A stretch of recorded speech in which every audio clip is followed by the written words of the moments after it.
Israel ఎప్పుడైనా ఒకరిని target చేసింది అంటే వాళ్ళను పూర్తిగా అంతం చేసే వరకు అసలు వదిలిపెట్టదని తాజాగా మరోసారి నిరూపితమైంది. మనందరికీ తెలుసు 2023 అక్టోబర్ 7న గాజాలోని హమాస్ ఉగ్రవాదులు ఇజ్రాయెల్పై అటాక్ చేసి ఏకంగా 1000 మంది వరకు అపహరించుకుపోవడం లేకపోతే అక్కడికక్కడే చంపివేయడం జరిగింది. సో ఈ దాడిలో కీలక సూత్రధారి అయిన మహ్మద్ ఒడేహ్ను తాజాగా ఇజ్రాయెల్ బలగాలు మట్టుబెట్టాయి.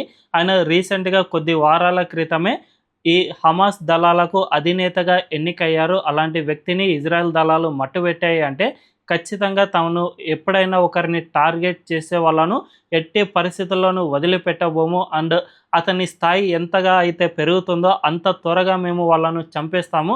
ఏ హమాస్ లీడరో కాదు, హెజ్బొల్లా లీడర్ అయినా లేకపోతే ఇటు ఇరాన్ సుప్రీం లీడర్ అయినా మేము అస్సలు వదిలిపెట్టబోము అని ఇజ్రాయెల్ మరోసారి చెప్పినట్లయింది. దీన్ని బట్టి చూసుకుంటే ఇజ్రాయెల్ దళాలు ప్రపంచంలో ఎంత శక్తివంతంగా ఉన్నాయో అర్థం చేసుకోవచ్చు. మరి ఈ విషయంపై మీ అభిప్రాయం ఏంటో కామెంట్ల రూపంలో తెలియజేయండి.